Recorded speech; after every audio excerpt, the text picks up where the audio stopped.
Okay, so today we are discussing how we actually do our audit in Big Four firms.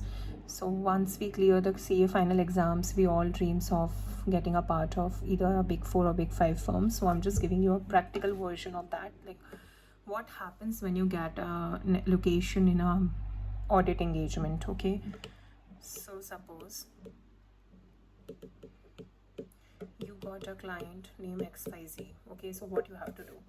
First, you will ask the client to share trial balance and draft FS financial statements on their basis, what numbers they think are correct. Okay, now the second thing is we will calculate the materiality on the basis of the numbers they have shared in this TB and the FS. Okay, you will get the approval from your seniors on this materiality.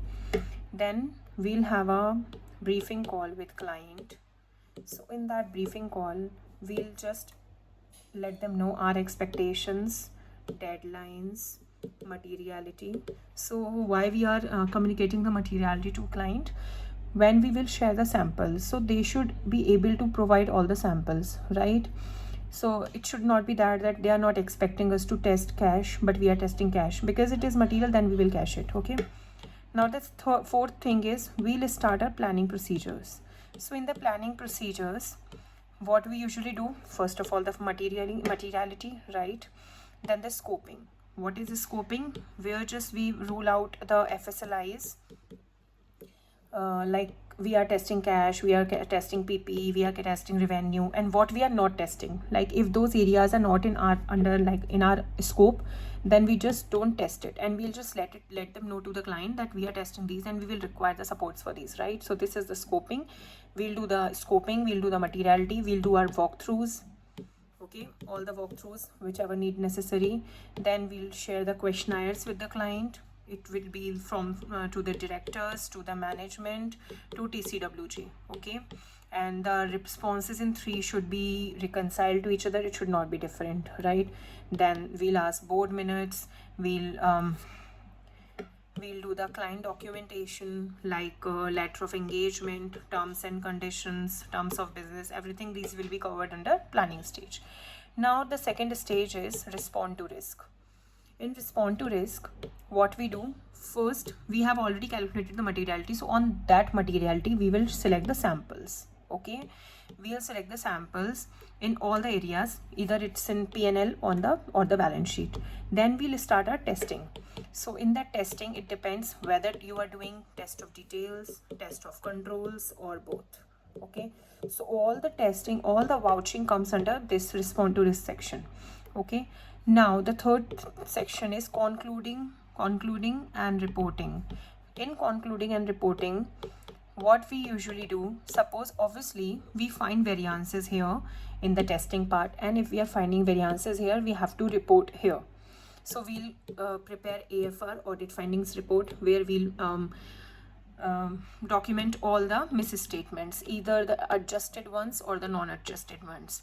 Then we'll obtain the letter of representation from management, the client. Then we'll prepare our audit report. Then we'll prepare other things. If the director's report is required, then we'll review the financial statements shared by the client. Okay, then we'll do the tax reviews also, if it is under our scope, or if there is no other expert we have hired for this one.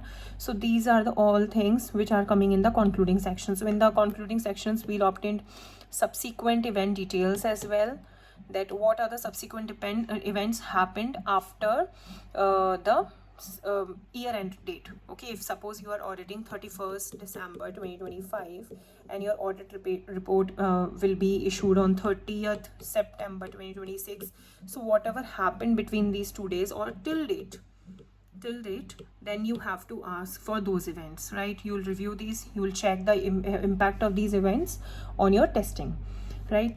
Now apart from these, we also prepare one concluding analytical review, where we map all the previous year numbers, current year numbers, variances, and what are the reasons of these variances. Like suppose in the previous year, if the revenue was 15 million, in current year if it is 20 million, then 5 million variances there. Then what is the reason why it happens, like why there's a increase of 5 million in revenue? maybe there are new customers added, new contracts added, so we have to test these. Okay, so these are all the parts happen in concluding and reporting. Then only you can sign your audit report. Okay, and this usually happens, this is not a bookish knowledge, this actually happens in the big 4 audits or big 5 audits. Thank you.